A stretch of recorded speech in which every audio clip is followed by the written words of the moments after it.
আসসালামু আলাইকুম রহমতুল্লাহি বারাকাতু। বর্তমান সরকারের যে নারী সংস্কার কমিটি, এই নারী সংস্কার কমিটির যে এনজিওগ্রামের মহিলারা আমাদের দেশের মানুষের ইমান, আকীদা এবং সংস্কৃতি বিরোধী প্রস্তাবনা উপস্থাপন করেছে, আমার মনে হচ্ছে এদের মাঝে কোনো একটা ষড়যন্ত্র লুকায়িত রয়েছে। যেমনিভাবে ওই যে রাখাল বালক না কি নামে একটা লোককে দেওয়া হয়েছিল, তারপরে বই ছাপিয়ে উল্টাপাল্টা করে দেশে একটা হাঙ্গামা তৈরি করেছিল।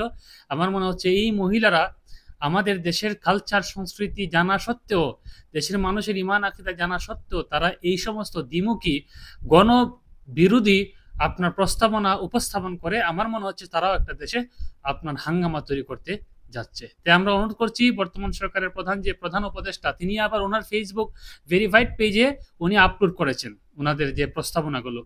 তো হেফাজতে ইসলাম কিন্তু অলরেডি ঘোষণা দিয়েছে যে মে মাসের 3 তারিখে সমাবেশ আছে, এর আগে বর্তমান সরকার যে ফেসবুকে পোস্ট করেছে তার জন্য ক্ষমা চাইবে এবং কমিটি বাতিল করবে, প্রস্তাবনা যেগুলো দিয়েছে সবগুলো বাতিল করে নতুন করে কমিটি করবে।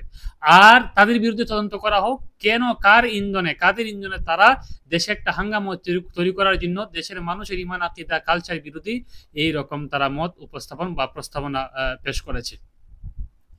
না হলে কিন্তু বর্তমান সরকারের প্রধানকে আমরা বলতে চাই যে এদেশের মানুষ এখন পর্যন্ত আপনাদেরকে সহযোগিতা করে যাচ্ছে, এমনকি মানুষ বলতেছে আমরা নির্বাচন চাই না, সংস্কার চাই। কিন্তু এইরকম গণবিরোধী সংস্কার করতে যদি চান আপনারা, তাহলে কিন্তু মানুষ আর আপনাদেরকে ক্ষমতায় রাখবে না, আপনাদেরকে বলবে যে আপনারা বিসমিল্লাহ বলে বিদায় হয়ে যান।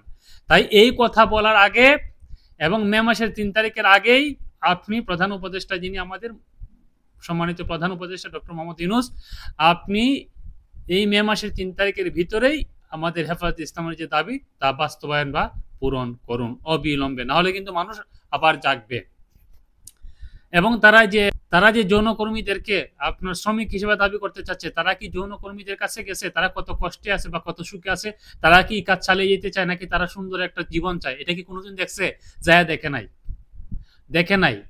2 নম্বর কথা হচ্ছে যে আমাদের যে উত্তরাধিকার আইন আছে, বিধান আছে ইসলামী শরীয়তের, সেই বিধানকে তারা আপনার বৈষম্যমূলক বলে তুচ্ছ তাচ্ছিল্য করে ইসলামের বিধানকে তারা উপস্থাপনা করেছে। সুতরাং এই সমস্ত এনজিওগ্রাম মহিলাদেরকে অতি সত্বর বাতিল করুন এবং তাদের বিরুদ্ধে তদন্ত করুন কাদের ইন্ধনে গণবিরোধী প্রস্তাবনা পেশ করে দেশে একটা হাঙ্গামা তৈরি করতে চাচ্ছে।